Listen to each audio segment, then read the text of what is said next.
Vampire শব্দটি শুনলেই চোখের সামনে ভেসে ওঠে তীক্ষ্ণ সূচালো দাঁত। 18 শতকের পশ্চিমা লোককাহিনী থেকে উঠে আসা এই রক্তচোষা অমর চরিত্রকে কেন্দ্র করে twilight, true blood, the vampire ডায়েরিজের মতো জনপ্রিয় সিনেমা ও টিভি সিরিজ ভ্যাম্পায়ারদের প্রতি এক নতুন রকম আকর্ষণ তৈরি করেছে। সেই ঝলমলে নান্দনিকতা এখন ছড়িয়ে পড়েছে সামাজিক যোগাযোগ মাধ্যমেও। তরুণীরা নিজেদের হাসিকে আরো অনন্য করে তুলতে বেছে নিচ্ছেন এই বিশেষ দাঁতের সাজসজ্জা, যা বর্তমানে বড় একটি ট্রেন্ডে পরিণত হয়েছে। জাপানে ভ্যাম্পায়ার স্টাইল দাঁতকে বলা হয় ইয়েবা, যার অর্থ দাঁতের সামান্য বেঁকে থাকা বা তীক্ষ্ণ দেখানো সৌন্দর্য। রোগীর প্রাকৃতিক ক্যানাইন দাঁতের ওপর সিরামিক বা রেজিনের তৈরি কৃত্রিম দাঁত স্থাপন করা হয়, ফলে দাঁতটি স্বাভাবিকের তুলনায় একটু তীক্ষ্ণ ও সামনে বের হয়ে থাকে, যা অনেকে কিউট বা স্টাইলিশ বলে মনে করেন। এখানেও ভ্যাম্পায়ার দাঁত তৈরি করা হয় প্রাকৃতিক দাঁতের ক্যানাইন অংশ সামান্য তীক্ষ্ণ করে বা ডেন্টাল বন্ডিংয়ের মাধ্যমে নতুন আকার দিয়ে। সাধারণত ক্যানাইন দাঁতে বিশেষ উপাদান ব্যবহার করে ন্যাচারাল শেপ বজায় রেখে দাঁতে ভ্যাম্পায়ার দাঁতের লুক দেয়া হয়।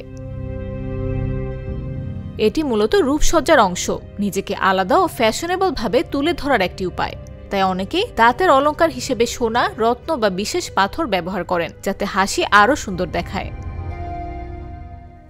এই ভ্যাম্পায়ার দাঁত সাধারণত 6 মাস থেকে 1 বছর স্থায়ী হয়। তবে এ ধরনের সেবা নেয়ার ক্ষেত্রে সতর্ক থাকা অত্যন্ত জরুরি। বিশেষজ্ঞরা পরামর্শ দেন, ডেন্টাল পরিবর্তন করাতে গেলে নিশ্চিত হতে হবে যে চিকিৎসক সত্যিকারের দক্ষ কিনা, না হলে ভুল হাতে গেলে দাঁতের স্থায়ী ক্ষতি, সংক্রমণ বা ব্যথা সব ধরনের ঝুঁকি থেকেই যায়। এ ধরনের দাঁতের সৌন্দর্য চর্চায় ব্যয়বহুলও হতে পারে এবং নিয়মিত যত্নের প্রয়োজন পড়ে।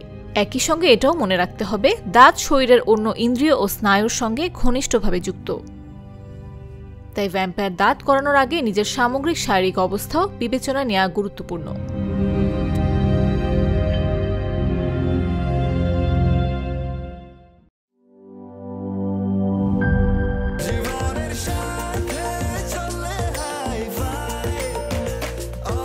স্বাস্থ্যকর অল টাইম, সব সময় অল টাইম হেলদি লাইফ।